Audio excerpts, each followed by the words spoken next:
Apparently, my phone is very old school. I did not have the new option, so I had to switch to my husband's phone. So sorry about that. All right, that's nice. Thank you. So, I'll just make a brief introduction, and then please, you say the complete story. So, Dr. Adaora is one of my own mentors. She doesn't know it yet, but she inspires me every day. She's a mother. She's Harvard trained. She's a board-certified anesthesiologist. You know, she got it going on. So, let's get started on our very interesting topic, which is mentorship. Something I never knew I needed when I was in medical school, and now that I'm here, I really know I need it. And I want us to share this experience with those coming behind us. It doesn't matter if you're a medical doctor, a pharmacist, a nurse, a physiotherapist, whatever field you are in life, even if you're a lawyer, you need a mentor. You need someone to tell you how it has been done to make your life easy. So we're going to get started. Dr. Adaora, please tell us more about you and how you got into medicine. Well, not to sound cliche, but I've always wanted to be a physician. I remember being 9 years old in the classroom, going around, everybody saying what they want to do. And I said, I want to be a doctor. And it's almost like as soon as I spoke it, I was on that path. And, because I had that vision, because I had that goal, everything I did after that was to achieve that mission. Luckily, I had great parents along the way who were very encouraging, who provided everything that I needed. And I had amazing mentors as well that helped me achieve that goal. I went to University of Michigan for undergrad, then I went to University of Pittsburgh for medical school, and then I was able to go into Harvard Brigham and Women's Hospital for my anesthesiology residency. And now I'm currently working in private practice. So that's my story right now. Okay. And now we've been talking about mentorship. Can you please share with those that are still not convinced why mentorship is important? Can you explain how important mentorship is to your career? I think mentorship was the most important thing for me to achieve my goal. I feel like when you're going into any new situation, especially professional school or even college, it's almost like you're diving into an ocean. And when you make that initial dive, it's hard to see. You don't know where you're going. But when you have a mentor, that mentor provides you the life jacket, the goggles, the flippers, and suddenly that swim is a lot smoother. You know where you're going. Mentors give you tips, they encourage you, they can give you resources. They're instrumental to helping you navigate through professional school and residency.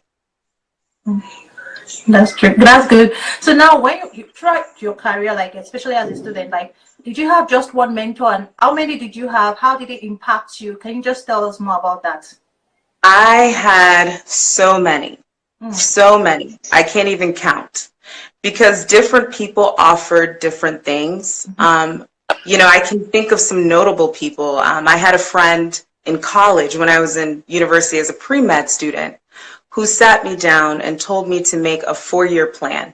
And the point of that 4-year plan was to basically map out how I was going to take each and every one of my courses so that I can finish in 4 years, take my MCAT, and go to medical school right afterwards. And because I made that plan, I was able to do exactly that. Graduate on time, take my MCAT on time, and go to medical school right after. And it's exactly what I'm saying. That person provided me a way to navigate through college and navigate it successfully. It continued through medical school. I had someone who I looked up to. She was about to match into internal medicine. She actually matched at Harvard MGH for internal medicine. So I was a first-year medical student, and seeing her, I latched onto her immediately. And I asked her, what did you do? How did you study? And she sat me down. She was nice enough to sit me down and tell me what to do. And those are so important, and it continues every single time. These are just notable people. There are other, people that I encountered along the way who offered little tidbits here and there, from studying to work-life balance to how to construct your resume so that you can stand out Yes. So it's important to be aggressive. If you're a student, if you're a resident, it's important to be aggressive in seeking out people who you look up to and asking them, what did you do? How did you get to this level? And try as much as possible to emulate that. Yes. It's you and Dr. Pepple are just going straight into the list I've prepared. Let's talk about setting your goals early and doing it. That's very important. You have to know what you want early, and the earlier you start, the farther you get. That's just the truth. Absolutely. Now, Absolutely. life is all about give and take. Some people are like, if I'm a mentor, what do I have to gain from this person? For those that that are actually in the position of mentoring others but don't want to do it, can you tell them what they stand to gain from mentoring younger students, younger professionals? You know, now that I've pretty much finished in the training portion of my career, you know, along the way as I ascend, there are people who come to me and ask me questions. How did I do what I did?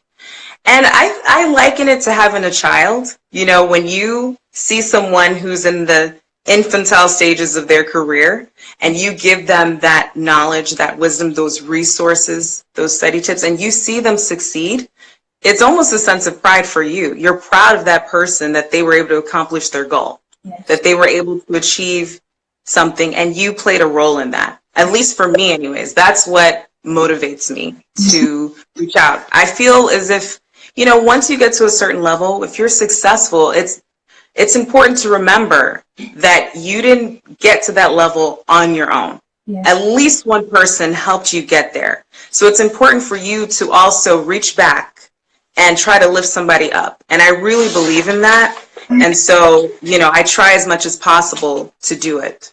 Yes. Okay, for those watching, my wonder, how do I know Dr. Adaora? A long time ago, before I ever, maybe when I just started LDMO back then, I just saw a picture of her in her scrubs with everything. I was like, her name tag had this Nigerian name. I was like, wow, how did the Nigerian get so far into the field? I was like, I just saved that picture. Then I waited years later and I saw, I started this Meet the Medic, and I was like, I'm going to send her a question. I don't know her, but I'm going to send. And she responded so nicely to me. And since then, I made her my own secret mentor, sending her questions, and she's always nice enough to respond, not caring that she didn't know me. So as she said, when you've succeeded in life, it means some people have helped you along the way, and it's only good for you, nice for you to give back. You don't have to look down at them like, what can you offer? Give them part of you, because what goes around comes around. God is also going to help you, so please help others. It takes a village. It takes a village. Yeah, thank you so much, Dr. Adaora. And I'm going to ask you the next question, which is, what advice would you give to other medical professionals trying to move up in their career? The biggest piece of advice that I would give anyone, whether they're transitioning from college to medical school or professional school, and from professional school to residency, is you have to be well-rounded. It's not enough to be a good student, to have good grades or good test scores, because a lot of people have good grades and good test scores. So what makes you stand out? And I've used that philosophy throughout my entire career, going back to high school. You know, you want to show that you could be a leader, participate in research activities, volunteer, travel if it's possible. Those things add so much value. It's something that you can discuss when you're on an interview, and it really does help you to stand out. For the schools and the residencies, when they see those types of things, they know that you will add value to their institution and that you can be a possible leader. So I always tell my mentees, once you figure out how to study, because no matter what, you have to do well in school, you have to do well in your exams. But once you figure it out, then start to add a little bit more onto your plate. Add some leadership activity. And it doesn't always have to be in medicine, but something that you're passionate about that you can discuss, and it will go a long way. Yeah. So So, Dr. Adaora, I'm just going to step in here. For Dot's life, is asking a question, who are you exactly? Well, let me say something for you. Dr. Adaora is she's an anesthesiologist. Okay, I'm too excited. Please just say it. anesthesiologist, Mhm. anesthesiologist. Yeah, and she's board certified, meaning she has gone to the highest. Like she's done. She's a consultant in that field right now.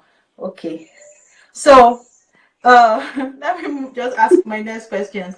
Now you've gotten to the peak, although I know you still want to rise beyond what you are now. But in the course of rising to where you are, you faced some challenges. And now, what can you tell us some of those challenges you faced and how you handled them? Sorry, before I answer that question, I see someone said traveling for leisure. So let me kind of elaborate on that a little bit.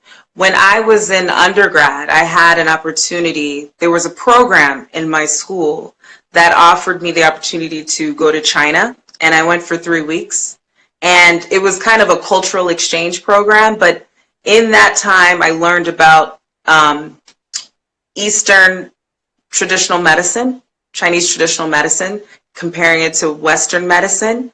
And also we got, because it was in 2007, the Olympics were in China the very next year. So we got to meet some of the athletes and see the venues. And that was something huge that I could talk about. In medical school, there was another program. I went and worked with the Sickle Cell Trust in Jamaica. And so I spent a week there with a couple of other medical students. So not necessarily for leisure, although if you're someone who does that as a hobby, you can definitely talk about that. But if you can find programs, study abroad programs in your school or projects, you should take advantage of it. So I just wanted to clarify. Maybe I should just say that about what you just mentioned, like you take opportunities. It's one of the things I wanted to talk about, which is be adventurous, both professionally and personally. It's one of the tips to taking you to the peak of your career. Like always be open to learning new things, taking opportunities when they arise. You never know when it's going to pay off because it's all part of your experience. Okay, so our next question now is so what is the most effective daily habit you possess? Well, prayer. I have to be honest, I grew up in a spiritual home and we pray. And that's another thing that got me through this entire journey. Mm-hmm. So that's something that I've continued in my own family. You know, through the Bible, you have different verses, mm-hmm. and I would put them on my mirror and read them as words of affirmation.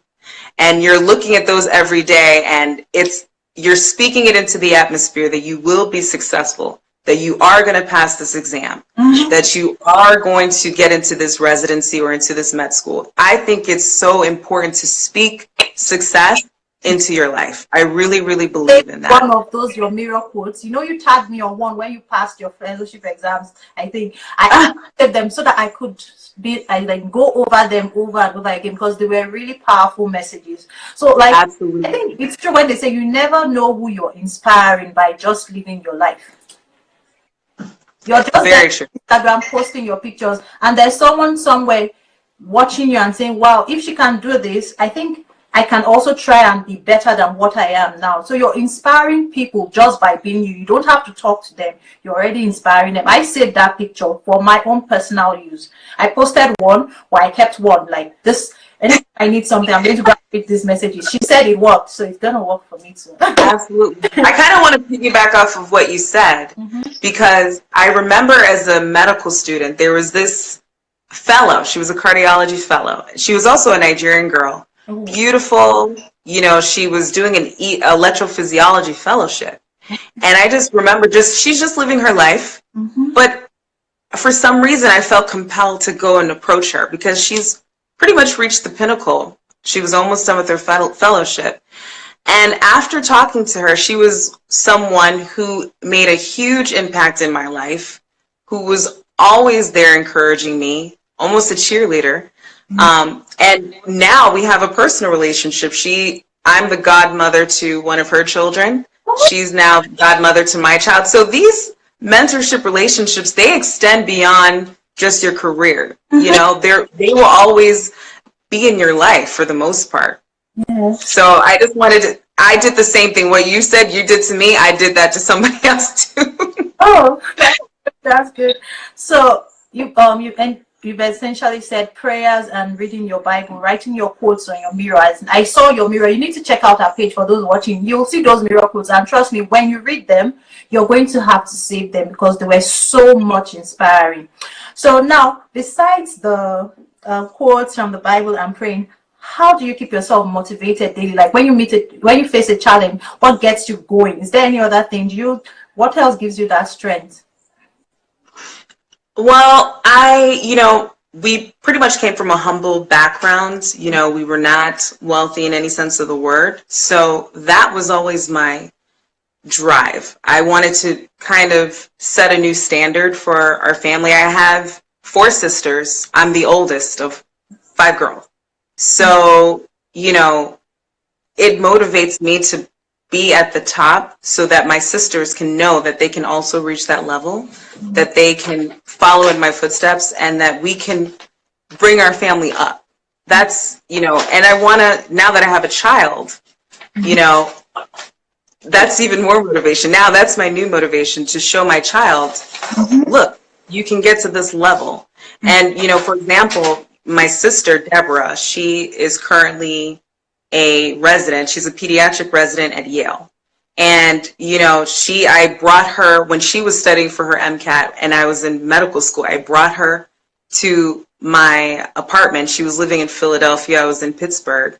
And I said, hey, sit down here, study, focus. I was able to, you know, introduce her to people in our medical school, and she got a firsthand experience with it.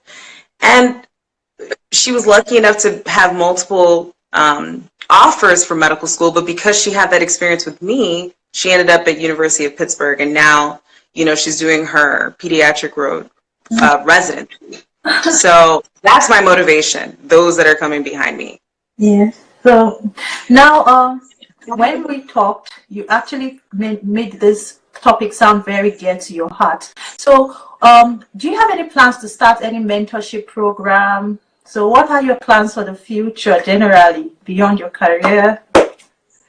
So I have been thinking about this a lot, and using Instagram as a platform to just give tips every once in a while. So I always get emails and direct messages with people asking me questions about how to study and what did I do.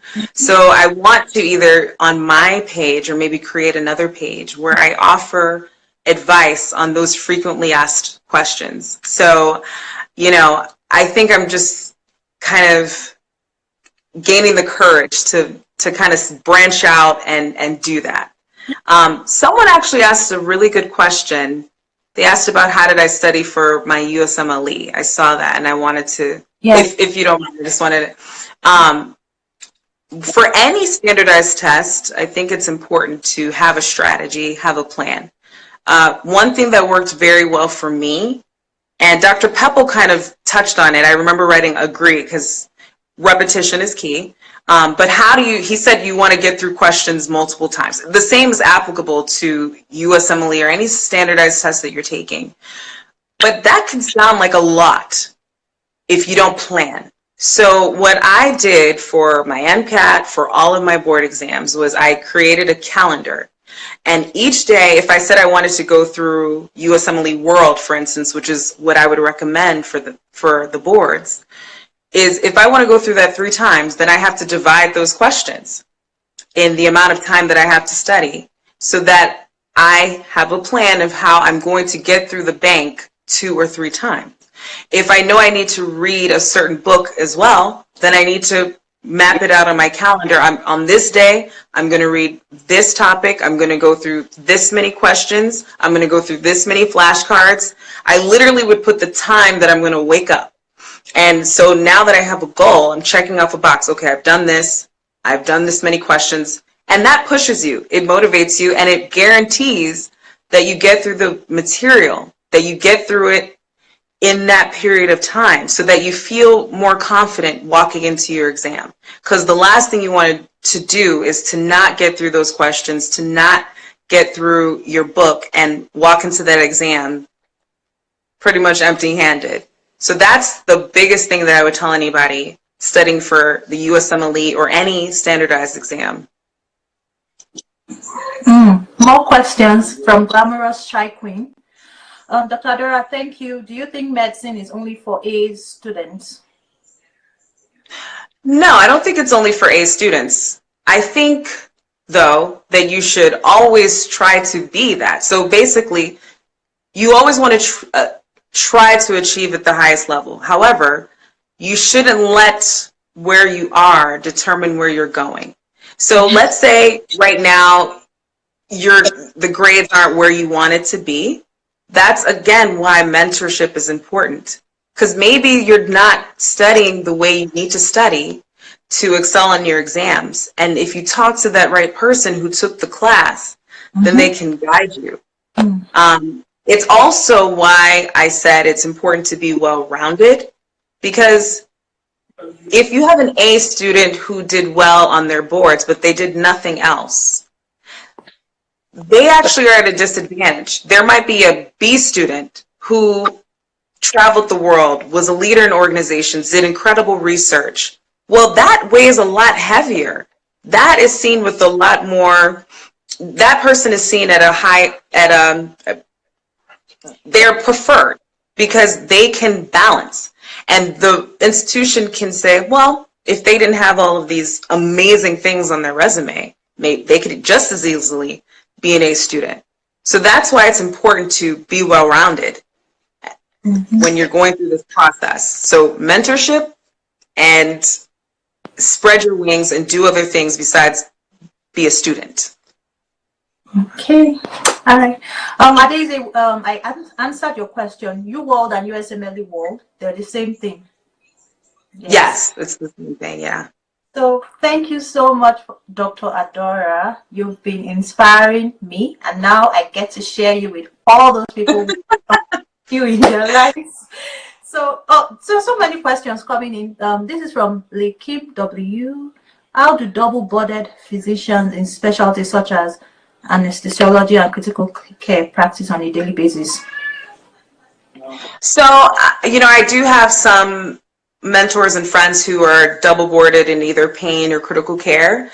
And some people practice maybe once a week, they're in the ICU, or half and half. It's really however you negotiate your contract. Some people, especially a lot of pain physicians, barely ever see the operating room again. They specifically focus on pain.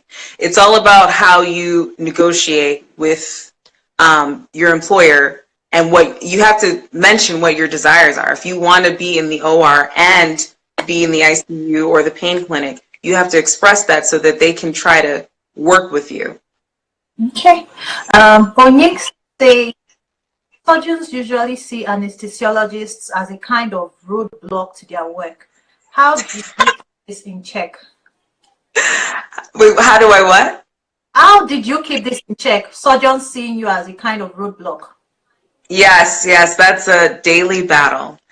Our surgeon friends sometimes, they have a mission. They have a very important role. They've been consulted to, address some bowel issue or a broken leg. But my job is to be the gatekeeper as the anesthesiologist. I'm looking at the entire patient. If they have a cardiac issue, if they have a lung issue, if there's some sort of infection, I sometimes have to have a discussion with the surgeon and say, hey, this patient probably needs to be optimized a little bit better. If they have coronary artery disease, they had a stent placed recently, we may not want to do this elective surgery right now because that will put the patient at risk. So it is very frustrating for the surgeon and sometimes for the patient because you've scheduled, your surgery for a certain time and you don't meet your anesthesiologist until the day of. But it's Dr. Adaora, better for the people to be safe than sorry. Left, about a minute left, and because there's a limit on Instagram live video, so Okay. but I don't want to lose this question from Lady Smith. Should you mention your family and kids on your medical school application? You can, if you're writing an essay, like your statement, you can mention your family. Absolutely. If you have something significant to say, maybe, you're discussing work-life balance, you can find a way to incorporate your family into your personal statement. Absolutely. The type of family that you came from. I know when I was applying to college, I talked about kind of having this dual life, Nigeria in the household, America outside, and trying to balance those two cultures. I wrote about that, and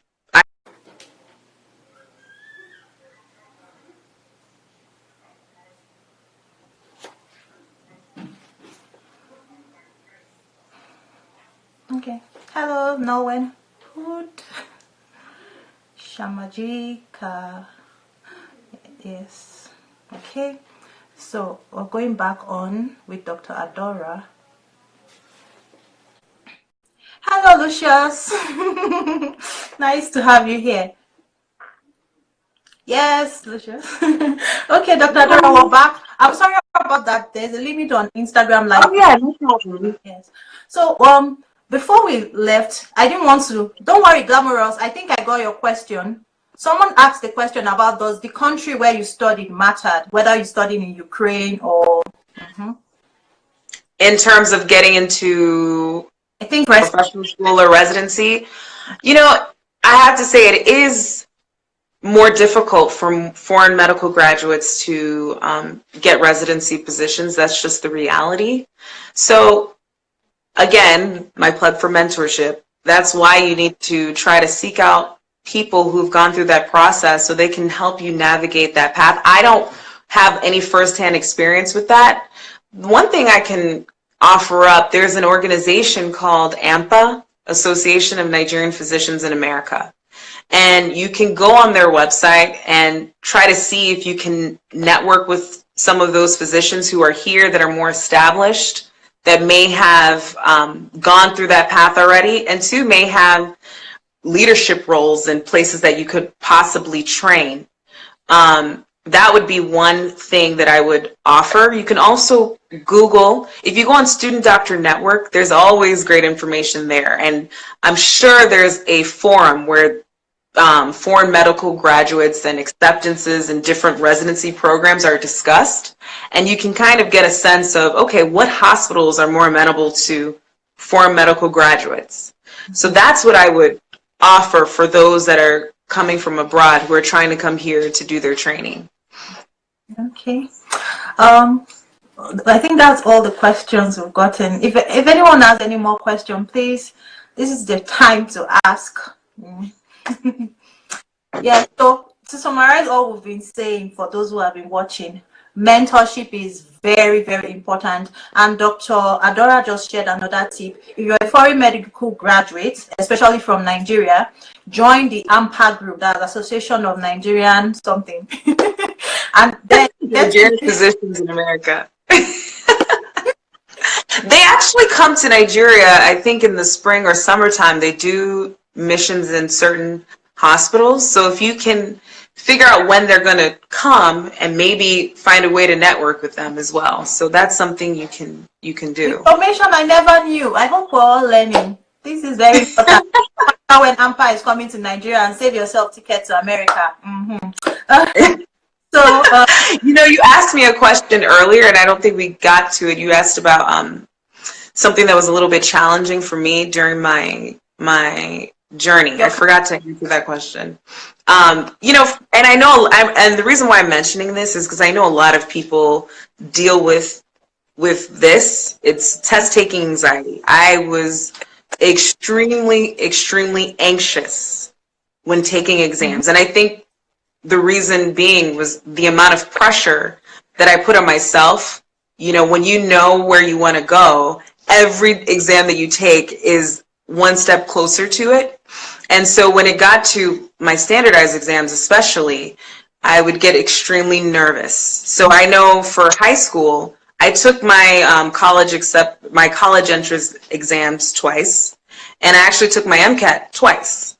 And I remember sometimes I would literally cry. The anxiety was so overwhelming because you put that pressure on yourself, but you can't think clearly when you're anxious. So for me, how did I overcome that? One, again, talking to people. Two, making that plan, that calendar. My mentor, when they told me to make that calendar and specifically state how I'm going to attack all of the information, that helped significantly. The other thing that I did, which I already mentioned, was prayer. Literally right before every exam, I said, Lord, I've studied everything that I can study. I know what I know. You will guide me to the rest. You will guide me to the right answers. You will give me the recall. And when you're in that moment of prayer, you're also breathing deeply, and that helps decrease your anxiety. And so that is something that has worked for me. And thankfully, I learned that skill prior to taking my USMLE, because that's an exam you don't want to take more than once, and you want to get the best score possible so that you can get into the residency of your choice and the program of your choice. Thank you. We have some questions. I'm going to start from the top. Is it harder now to get residency placement in the US compared to, say, 5 years ago? Trump effect? Well, yeah, exactly, Trump. So again, I was born in the US, so I didn't have that experience of being a foreign medical graduate.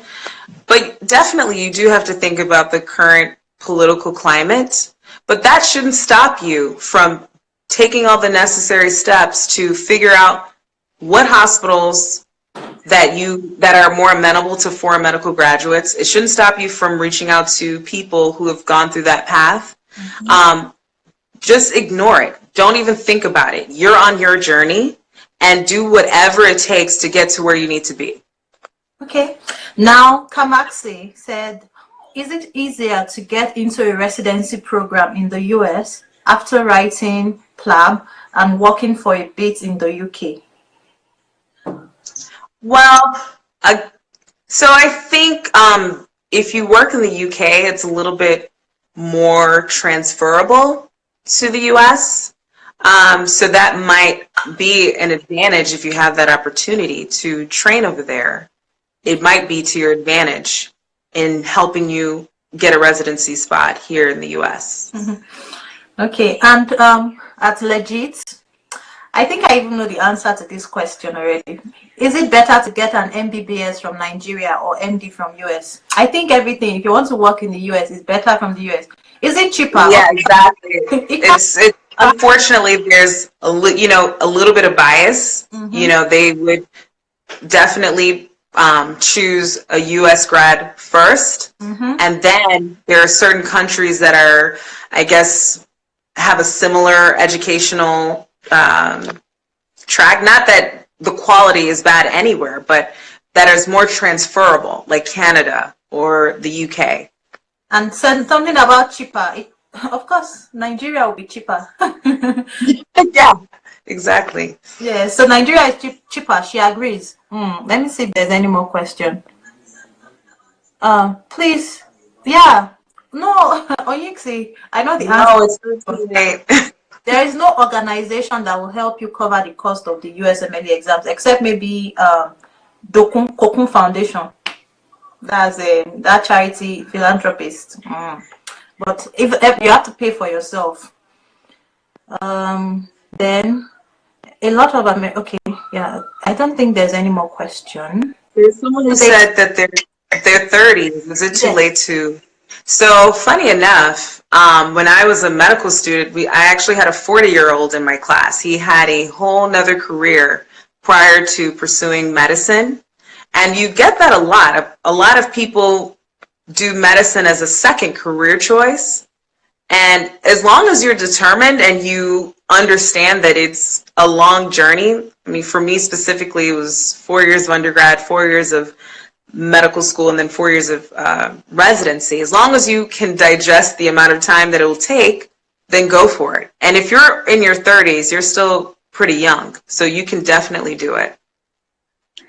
Onyekse has so many questions. As a seasoned anesthesiologist, what individual qualification does one need to have to be sure one is making the right choice? I don't really understand. Yeah, the right choice is Go for anesthesia. to go for anesthesia? Yes. So you have to be pretty self-assured and confident. You know, sometimes, so one, you shadow. If you're a medical student and you're thinking about going into anesthesiology, you should consider reaching out to an anesthesiologist, seeing if you can shadow and see what their day-to-day looks like. That's one. And I did that. My uncle's actually an anesthesiologist. So in my second year of medical school, he allowed me to shadow him, and that pretty much sparked my interest. And once I got into medical school, I found other anesthesiologists, shadowed them, and it just reaffirmed that that was a specialty that worked best for me. You also have to think about what kind of lifestyle you want to have. The one good thing that I love about anesthesiology is, you know, I get to be that internal medicine physician in the operating room. I can do procedures. I'm, like I mentioned before, I'm kind of the gatekeeper to make sure that the patient is safe and they can get through this procedure. But then I can go home, and unless I'm on call, I'm not getting pages. I don't have notes to write, which is something that I realized in medical school was something that I wanted, because I knew I wanted to have a certain type of work-life balance. For me, I want to be able to be with my baby, spend time with them, take them to whatever activities that they'll eventually be a part of. So that's kind of what helped me make that decision. Okay. I think, thank you so much. Thank you for having me. We're so happy. Dr. Pepple, I'm sure he's still watching. Thank you to Dr. Pepple.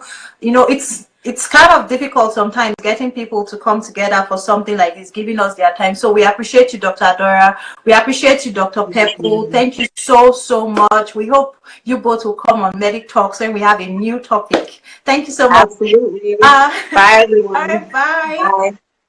Okay, but please, Dr. Adaora, just stay with me. Okay. I have 5 tips I prepared for those that are still watching. So maybe you could put some juice on it for me. Okay. So the topic is actually tips to progressing in your career as a medic. And the first point I listed was look beyond your books, look to the future, to your future. And that means when you're in the classroom, you have to think outside the classroom. Sometimes we hear people say something like, the smartest kid, the most intelligent in the class doesn't determine how far they'll get in life.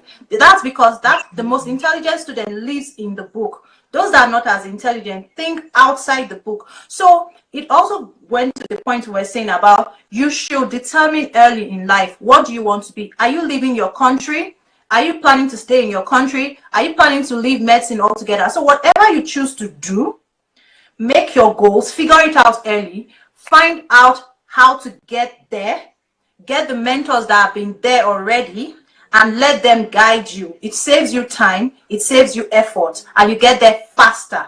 Very good. Absolutely. I agree 100%. Goal setting is key. Yeah. I agree 100%. Then number 2 point is be adventurous, both professionally and personally. Dr. Adaora talked about this too, which was take advantage of every opportunity. If your school is offering a trip to Jamaica, go. If they're saying they're going to a charity home, go. Because you're going to add all these things you think don't matter. Even if it's a one small thing you're doing, just always be part. Say you're a volunteer, it's going to be in your CV. So, and then learn new things. It doesn't have to just be medicine. It could be a course. Dr. Pepple mentioned it. Take extra courses, could be communication. It's all adding to your CV. It's all adding to your experience, and it's going to benefit you one way or the other, and it's going to set you apart from other medics that didn't do the same thing. So always improve on yourself. Now, the third thing is study smart.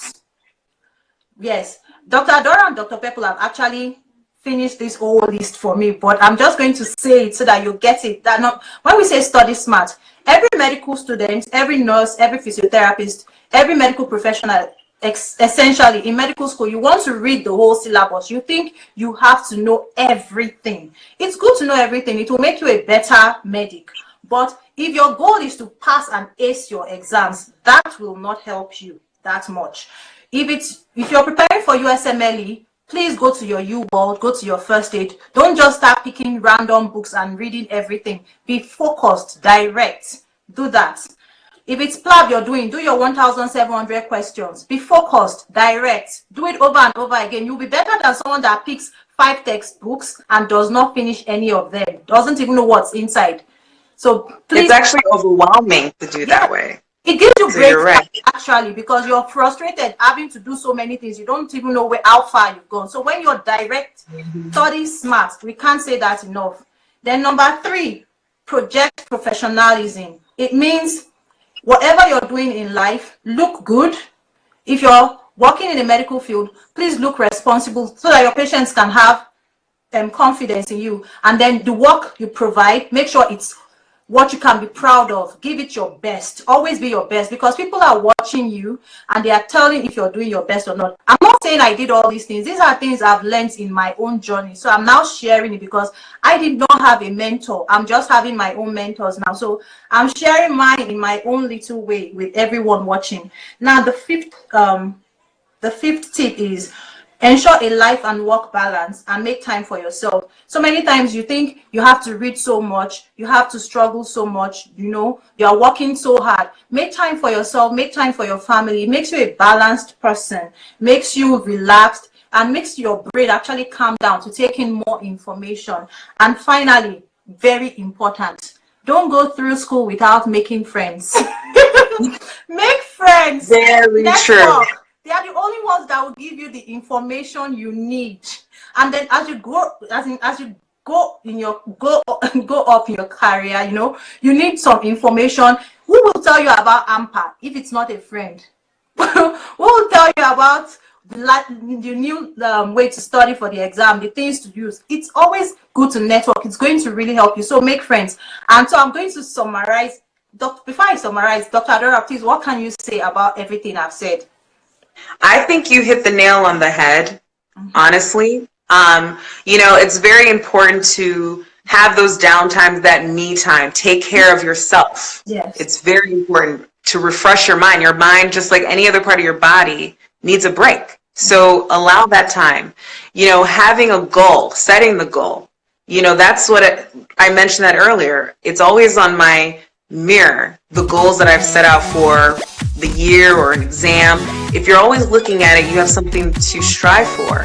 Yeah. You know, always be professional and be confident. Fake it till you make it. Sometimes you may not have it all, you may not know it all, but fake it till you make it. Like, don't talk down on yourself or look down. No, when you're walking into clinicals as medical students,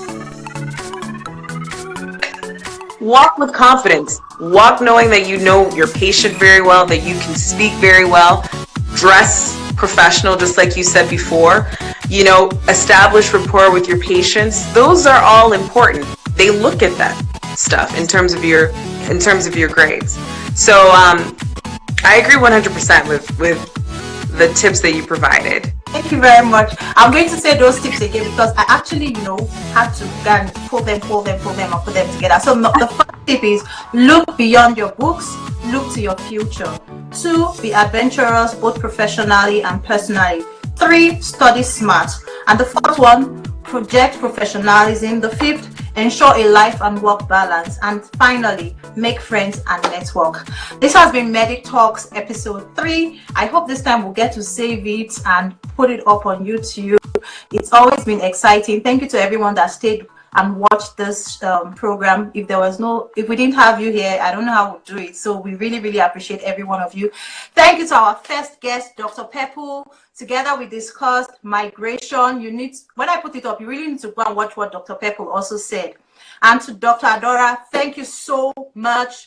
Thank you to everyone who watched. Absolutely. Okay, it's been fun. Till next time, remember, Thank always you. be brave enough to start a conversation that matters. Take care of yourself. Mwah. Bye.